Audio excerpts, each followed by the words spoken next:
만나 수무이설 나누겠습니다. 참으로 좋은 날입니다. 주님이 함께 하십니다. 좋은 일이 일어납니다. 기적이 일어납니다. 할렐루야. 지난 6개월간 지키신 하나님께 감사를 드리겠습니다.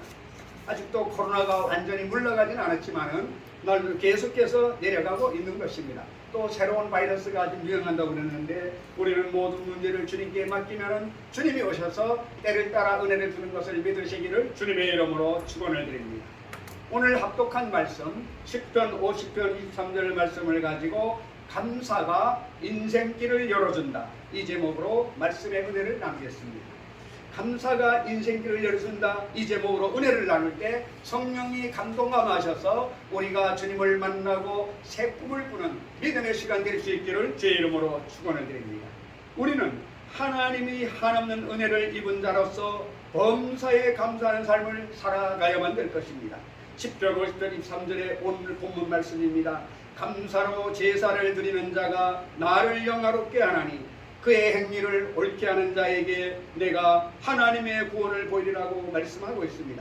오늘 성경은 첫째로 시험에 들지 않게 기도하라, 그렇게 말씀하고 있습니다. 오늘날 수많은 사람들이 고달프고 지친 인생을 살아가는 것은 아담이 마귀 시험에 넘어갔기 때문인 것입니다. 아담의 범죄로 인해 땅이 저주를 받고 후손도 평생의 땀을 흘리고 수고해야 소산을 먹을 수가 있게 된 것이기 때문인 것입니다. 창세기 3장 17절에 아담에게 이르시되 내가 내 아내의 말을 듣고 내가 네게 먹지 말라 한 나무의 열매를 먹었은즉 땅은 너로 말미암아 저주를 받고 너는 내 평생에 수고하여야 그 소산을 먹으리라고 말씀하셨습니다. 하나님이 따먹지 말라는 것을 마귀의 깨물 받아 따먹어서 죄를 짓게 된 것입니다. 우리가 시험에 들지 않기 위해서는 기도하는 것밖에 다른 길이 없는 것을 알아야 됩니다. 마귀는 믿는 자들과 믿지 않은 자들에게 시험에 낙제하도록 유혹을 하지만은 우리가 마귀의 시험에 떨어지지 않기 위해서는 기도에 힘써야만 되는 것입니다. 성경은 말하기를 기도 외에는 이런 유가 나갈 수 없다라고 말하고 있는 것입니다. 기도하면 마귀는 기도하는 자에게 가까이 하지 못하는 것입니다. 마태복음 26장 40절 41절에 보게 되면 제자들에게 오사 그 자는 것을 보시고 베드로에게 말씀하시되 너희가 나와 함께 한 시간도 이렇게 깨어 있을 수 없더냐. 시험에 들지 않게 깨어 기도하라. 마음에는 원이로되 육신이 약하도다 하시고 그렇게 말씀하고 있는 것입니다. 예수님이 잠시 후에 잡혀서 십자가에 못 박힐 터인데 그 십자가에 매달린 줄을 끝까지 밑에서 경계하지 못하고 다 달아나 버렸던 것입니다. 베드로는 주님이 죽는 데 가실지라도 나는 안 달아나겠다고 했는데 예수님이 십자가에 못 박힐 때 제일 먼저 달아나고 말았습니다. 우리가 시험을 이기기 위해서는 기도밖에 없음을 믿으시기를 주의 이름으로 축원합니다. 성경에 보면 예수님의 제자들조차도 시험에 든 것을 알 수가 있는 것입니다. 예수님께서는 너희가 다 나를 버리리라고 말씀하셨을 때 베드로는 마가복음 14장 29절 31절에 이렇게 말하고 있습니다. 다 버릴지라도 나는 그러하지 않겠나이다. 내가 주와 함께 죽을지언정 주를 부인하지 않겠나이다라고 큰 소리를 쳤습니다. 하지만 베드로는 나중에 예수님을 모른다고 3번이나 부인하고 말았습니다. 그리고 나머지 제자들도 마태복음 25장 26절에 보게 되면 예수님이 잡히셨을 때 다 예수님을 버리고 도망을 쳤다고 기록하고 있습니다. 그런데 제자들은 예수님이 땀이 땅에 떨어지도록 핏방울이 되도록 기도할 때에 모두들 잠을 잤습니다. 그때 예수님께서는 제자들이 잠든 것을 보시고 누가복음 22장 46절에 어찌하여 자느냐, 시험에 들지 않게 일어나 기도하라고 말씀하셨습니다. 가족이나 동료들이나 중대한 결정을 내릴 때 기도하고 결정을 내리면 시험에 들지 않는 것입니다. 그런데 중요한 일을 앞두고 잠을 자면 마귀의 시험에 들고 말게 되는 것입니다. 마귀는 사람을 시험에 들어가는 전문가인 것입니다. 이 시험을 이기기 위해서는 기도하는 길밖에 다른 길이 없는 것입니다. 아무리 큰 어려움이라도 기도하면 넉넉히 이길 수가 있는 것입니다. 기도하면 주님께서는 모든 문제를 이길 수 있는 큰 힘을 부어주시는 것입니다. 시편 118편 8절 9절에 야훼께서 피하는 것이 사람을 신뢰하는 것보다 나으니라. 야훼께 피하는 것이 고객 보관들을 신뢰하는 것보다 낫도다라고 말씀하고 있습니다. 빌립보서 4장 6절에는 아무것도 염려하지 말고 다만 모든 일에 기도와 간구로 너의 구할 것을 감사함으로 하나님께 아뢰라고 말씀하고 있는 것입니다. 우리가 하나님께 드리는 기도는 놀라운 힘을 가지고 있습니다. E.M. 바운즈는 기도의 능력에 대해서 이렇게 말하고 있습니다. 하나님의 약속은 오랜 가뭄 끝에 넉넉히 쏟아지는 담비와 같습니다. 그런데 이 복된 물을 나르고 보존하는 통로가 바로 기도라, 그렇게 말하고 있습니다. 예레미야서 33장 3절에 너는 내게 부르짖으라 내가 내게 응답하겠고 내가 알지 못하는 크고 은밀한 일을 내게 보이리라고 말씀하고 있는 것입니다.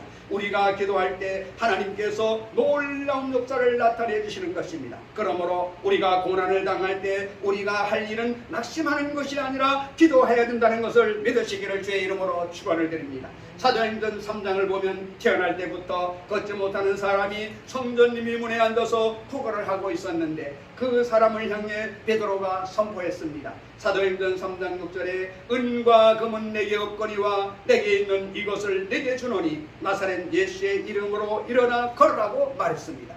우리에게도 은과 금은 없지만 예수님의 이름이 있음을 알아야만 되는 것입니다. 그러므로 예수님의 이름의 능력을 이용해야만 되는 것입니다. 그가 채찍에 맞음으로 나는 나음을 얻었다. 사망아 내가 쏘는 것이 어디 있느냐. 예수 이름으로 명하노니 떠나라. 우리는 기도로 마귀를 대적할 수가 있음을 알아야만 되는 것입니다. 기도할 때 포기하거나 뒤로 물러서지 마시기를 바랍니다. 야고보서 4장 7절에 보면 그런즉 너희는 하나님께 복종할지어다 마귀를 대적하라 그리하면 너희를 피하라고 말씀하고 있는 것입니다. 하나님은 아담과 하와를 위해 에덴 동산을 만드시고 먹을 것과 모든 필요한 것을 예비해 주셨습니다.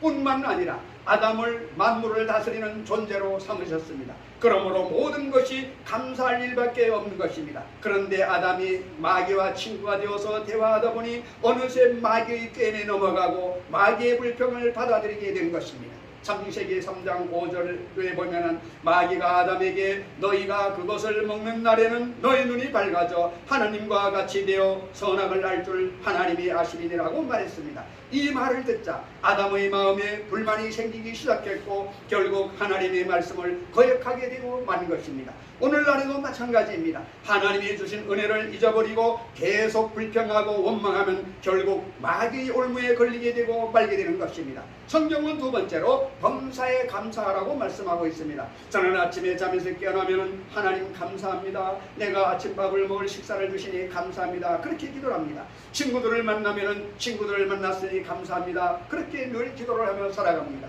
그 감사가 제 마음을 긍정적으로 만들어서 믿음을 굳건하게 만들어 주었고 좋은 친구들도 많이 사귈 수가 있게 된 것을 고백하는 것입니다. 데살로니가전서 5장 18절에는 이렇게 말합니다. 범사에 감사하라. 이것이 그리스도 예수 안에서 너희를 향하신 하나님의 뜻이라고 말씀하고 있는 것입니다.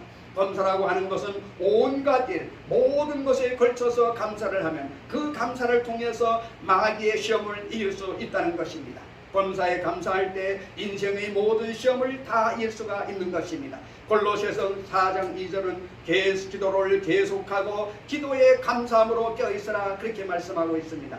감사는 감사를 더 넘치게 만들어주는 지름길인 것입니다. 제가 중학교 다닐 때 그 당시에는 상수도 시설이 없어서 펌프물을 퍼 올려야 했습니다. 당시 중학교 논쪽에 펌프장이 한 곳이 있었는데 물이 잘 나오지 않았습니다. 어떻게 해야 물이 나오느냐? 한 바가지의 물을 미리 부어 넣어야만 되는 것입니다. 물을 한 바가지 떠서 물을 붓는데 그 물을 마중물이라 그렇게 말하는 것입니다. 이렇게 마중물을 붓고 나서 펌프질을 하면 나중에 콸콸콸 물이 쏟아져 나오는 것입니다. 감사는 이 마중물과 같은 것입니다. 처음엔 감사의 말이 잘 안 나오지만 감사의 마중물을 실천하면 넘치는 감사가 삶 가운데 쏟아져 흘러나오게 되는 것입니다. 어떤 사람들은 감사할 제목이 없다 그렇게 말하는 사람이 있습니다. 하지만 감사할 거리가 없는 것이 아니라 무엇을 감사해야 할지 깨닫지 못하는 것을 말하는 것입니다. 감사를 방해하는 원인 중 하나는 당연하다고 여기는 것 때문인 것입니다. 우리는 아침에 건강한 몸을 갖고 잠에서 일어나는 것도 감사할 것이 아니라 당연하다는 것으로 생각하고 그것은 감사할 일이 아니라고 생각하는 사람들이 있는 것입니다. 또 매일 아름다운 풍경을 보면서도 그것을 당연한 것으로 여기는 것입니다. 하지만 앞을 보지 못하는 분들은 우리가 매일 보는 아름다운 풍경을 보는 것이 평생의 소원인 사람도 있을 수가 있는 것입니다. 생각해 보게 되면 우리가 당연하다고 여기는 것이 얼마나 큰 감사의 제목인지 말할 수밖에 없는 것입니다. 감사하지 못하는 다른 이유는 다른 사람과 비교해서 말하기 때문인 것입니다. 자기에게 주어진 것을 남과 비교하는 사람은 결코 행복할 수가 없는 것입니다. 남과 비교하다 보면 마음속에 불만이 가득 차고 말게 되는 것입니다. 감사가 앞으로 나아가는 인생길을 열어주는 놀라운 길임을 믿으시기를 바랍니다. 저와 여러분의 삶이 다른 사람보다 더 힘들 때도 있을 수가 있는 것입니다. 하지만 우리가 분명히 알아야 할 것은 하나님께서 모든 것이 합력하여 선을 이룬다고 말씀하신 것입니다. 오늘 성경 본문 말씀 10편 50편 23절에 말씀합니다. 감사로 제사를 드리는 자가 나를 영화롭게 하나니 그의 행위를 옳게 하는 자에게 내가 하나님의 구원을 보이라고 말씀하고 있는 것입니다. 그러므로 믿음을 가진 사람은 남과 비교해서 낙심해서는 절대로 안 되는 것입니다. 좋은 일에도 감사하고 힘든 일에도 감사하고 그야말로 범사에 감사할 수 있어야만 되는 것입니다. 감사는 모든 속박으로부터 우리를 자유롭게 만들어주는 것입니다. 10편 9절 1절로 3절에 보게 되면 내가 전심으로 여호와께 감사하오며 주의 모든 귀한 일들을 전하리이다. 내가 주를 기뻐하고 즐거워하며 지존하신 주의 이름을 찬송하리니 내 원수들이 물러갈 때에 주 앞에서 넘어져 망하리이다. 그렇게 말씀하고 있는 것입니다. 누구에게나 고난은 찾아오는 것입니다. 고난 중에서 감사하고 찬양하면 놀라운 기적이 삶 가운데 일어나는 것을 체험하게 되시기를 주의 이름으로 축원합니다. 바울과 실라가 빌립보에서 복음을 전하다가 잡혀서 실컷 얻어맞고 밥도 못 먹고 밤중에 감옥에 재임석진 냄새나는 곳에 쇠고랑에 차이게 되었습니다. 바울과 실라가 원망하고 불평했으면 아무것도 안 이루어졌을 것입니다. 그러나 바울과 실라는 그 냄새나는 감옥곳에서 기도하고 찬송을 불렀다라고 말하고 있습니다. 그러자 갑자기 감옥문이 다 열리고 속박에서 풀려나게 된 것입니다. 간수하는 사람은 책임감을 느끼고 칼로 찍어서 죽으려고 했습니다. 그때 바울이 여보시오 죽지 마세요 죽지 마세요. 여기 한 사람도 도망친 사람이 없습니다. 사람이 문을 연 것이 아니라 하나님이 문을 열었다 그렇게 말했습니다. 감사를 하니 감사의 능력이 채워놓은 문을 다 열어놓고만 것입니다. 우리가 감사를 하면 속박에서 풀려나게 되는 것입니다. 속박을 당하여 고통스러울 때 감사하시기를 주의 이름으로 축원을 드립니다. 그 감사에 속박을 푸는 능력이 있음을 알게 되시기를 바랍니다. 우리는 감사의 제사를 드림으로 하나님을 영화롭게 하는 것입니다. 10편 95편 6절 7절에 오라 우리가 굽혀 경배하며 우리를 지으신 야훼 앞에 무릎을 꿇자. 그는 우리의 하나님이시요 우리는 그가 기르시는 백성이며 그의 손이 돌보시는 양이기 때문이라 그렇게 말씀하고 있습니다. 10편 118편 28절과 29절에도 주는 나의 하나님이시라 내가 주께 감사하리이다. 주는 나의 하나님이시라 내가 주를 높이리이다. 여호와께 감사하라. 그는 선하시며 그의 인자심이 영원하미로다고 말씀하고 있는 것입니다. 누가복음 14장에 보면은 10명의 문둥병 환자가 나오는데 예수님께서 그들을 모두 다 고쳐 주었습니다. 그런데 그 중에 한 사람만이 자기가 나은 것을 보고 큰 소리로 하나님께 영광을 드리며 예수님께 뛰어와서 그 앞에 엎드려 감사했습니다. 그러나 나머지 9명은 문둥병이 나음에서도 불구하고 자기들 집에 돌아가기가 급하여 고쳐주신 예수님 가서 감사 인사를 하지 않았다고 기록하고 있습니다. 은혜를 입으면 하나님께 은혜로 감사로 갚게 되시기를 주의 이름으로 축원을 드립니다. 감사의 반대말은 원망과 불평인 것입니다. 원망과 불평은 하나님이 매우 싫어하는 것입니다. 민수기 14장 20절 8절에 보면은 나를 원망하는 이 악한 회중에게 내가 어느 때까지 참으랴. 이스라엘 자손이 나를 향하여 원망하는 바 그 원망하는 말을 내가 들었노라. 그들에게 이르기를 야훼의 말씀에 내 삶을 두고 맹세하노라. 너의 말이 내 귀에 들린 대로 내가 너희에게 행하리니 너희 시체가 이 광야에 엎드러질 것이라 그렇게 말씀하고 있습니다. 원망과 불평은 하나님이 지극히 미워하는 것임을 알아야만 되는 것입니다. 이와 반대로 우리가 드리는 감사는 하나님을 영화롭게 하는 것입니다. 하나님이 아주 기뻐하는 것임을 알아야만 되는 것입니다. 믿음의 사람은 고난 중에도 감사의 노래를 부를 수가 있는 것입니다. 왜냐하면 하나님께서 소원을 이루시기 때문인 것입니다. 감사는 모든 시험을 이기는 능력이며 하나님을 영화롭게 하는 길임을 믿으시기를 바랍니다.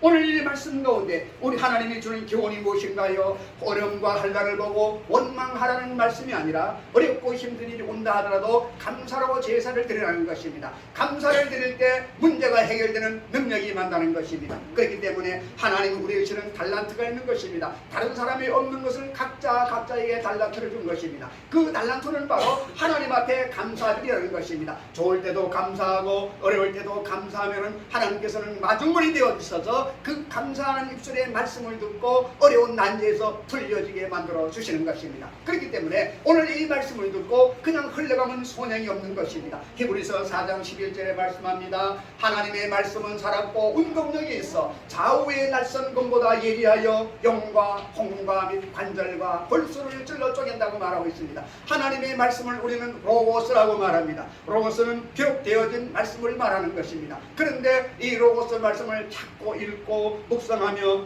입소리로 소리를 내서 듣게 되면 어느 순간에 이 말씀이 성경책에 살아서 나에게 나오는 느낌을 받게 되는 것입니다. 이것을 우리는 레마라고 부르는 것입니다. 이 말씀이 레마가 될 때 기적을 체험하게 되는 것입니다. 예수님을 믿고 나서 체험이 없는 분, 이렇게 레마를 갖지 못하는 분은 더 열심히 성경을 읽어보시길 바랍니다. 생수의 강이 흘러넘쳐나오는 것입니다. 성경은 말하기를 얼마나 단지 송이꿀보다 더 달다라고 말했습니다. 이종이 시흥에서 지하에 개척하고 할 때에 하면서도 저는 신학생이었지만은 야 이건 너무 지나친 말씀이다 그렇게 했는데 어느 날 비가 오는 날 할 일이 없어가지고 성경만 읽고 있는데 점심때가 되었습니다. 그런데 옆에서 무슨 큰 소리가 벼락같이 소리가 난 것입니다. 무슨 소리가 났다니까는 사모가 와가지고 점심을 해놓고 보통 때는 식사 됐어요 하면 들리는데 그날따라 저쪽에서 거실에서 부르고 복도에서 부르고 옆에 와서 전혀 몰랐어요. 옆에 와서 소리 들으니까 깜짝 놀라서 봤는데 하나님 말씀으로 로마서를 읽는데 이 말씀이 살아가지고 저를 움직이는 거예요.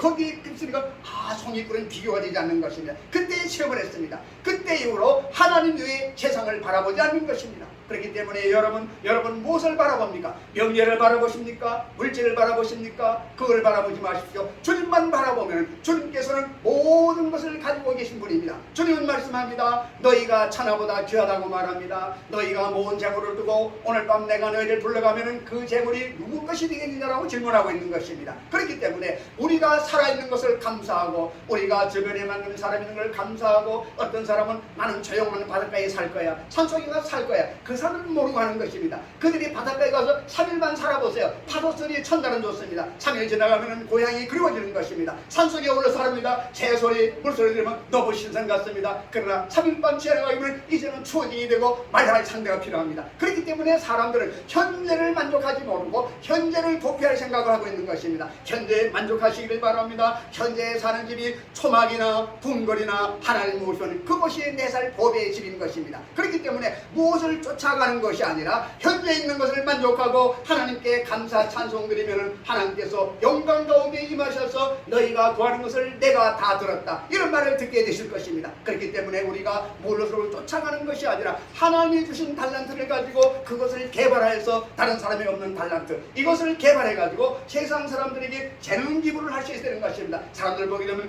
피아노를 쳐가지고 이 피아노를 기부하는데 그 피아노 반주를 해가지고 아프리카에 선교할 때 해줬다는 사람들이 눈물을 흘린다는 것입니다. 반주 피아노 사람을 그냥 치는 것이 아니고 이 가사 가운데 하나님 제가 이렇게 불에 타서 얼굴이 다 찌그러졌지만은 이 감사로 찬양 드신 손가락이 있어서 감사합니다. 이렇게 부르면서 찬송하는 소리를 듣고 그들이 설명을 해주니 이 사람은 환경적으로 하나님을 감사할 수가 없어. 그러한 사람이 찬송을 통해 가지고 다른 사람들이 듣는 순간에 그것이 영혼의 감동이 와가지고 그들이 자살하려고 하다가 실패해가지고 짐을 싸려고 하다가 그 말씀 듣고 이랬었다는 간증이 나오는 것입니다. 여러분 어디를 감동하고 있습니까? 여러분 세상 바라보지 마세요. 세상 것은 언제나 낡아지고 없어지고 달아지는 것입니다. 영원한 것은 오직 하나님의 말씀뿐인 것을 믿으시기를 바랍니다. 많은 사람들은 말합니다. 세상 살다가 끝나면 끝이야. 뭐가 천국이 있고 지옥이 있어. 정말 그런 말씀 하면 안 됩니다. 하나님 성경 말합니다. 어리석은 자는 그 마음에 이르기를 하나님이 없다 하는도다. 어리석은 사람이 눈을 가리기 때문에 보지 않는 것입니다. 사도 바울은 말합니다. 모든 사람 우리는 날마다 씨름하는 것입니다.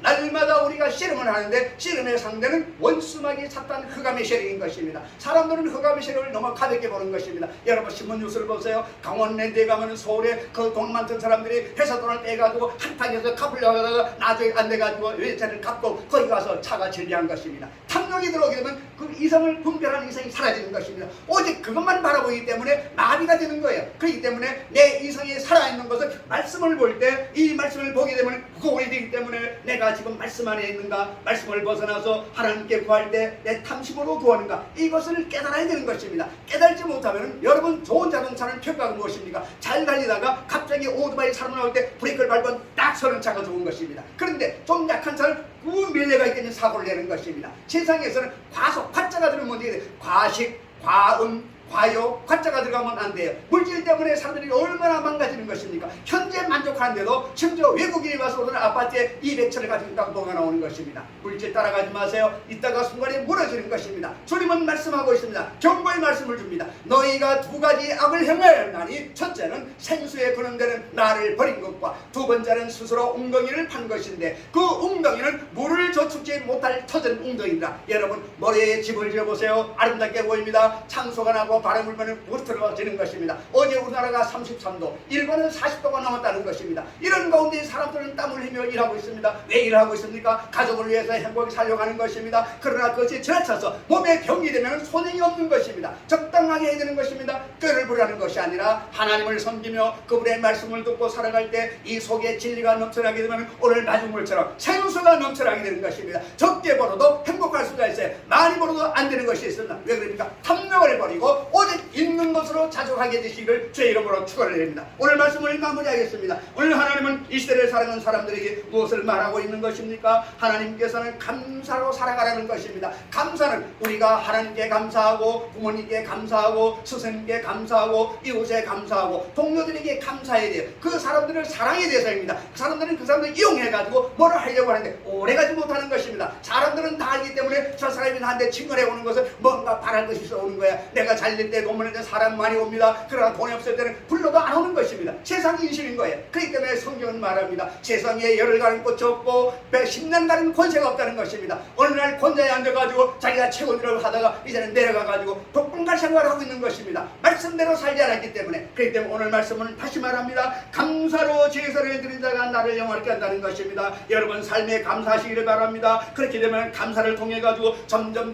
새로운 것이 눈에 보이기 시작합니다. 그동안 몰랐던 것이 깨우쳐지기 시작하는 것입니다. 그렇게 될 때 이제는 삶을 정비하고 내가 세상으로 가던 길을 터가지고 잠시 생각하는 것입니다. 나를 만들어준 하나님께 감사를 드리고 나를 낳은 부모님께 감사를 드리고 선생님께 감사하고 감사가 넘쳐나게 될 때 여러분의 인생이 새 출발이 되는 것을 믿게 되시기를 주 예수 그리스도의 이름으로 축원을 드립니다. 기도하겠습니다.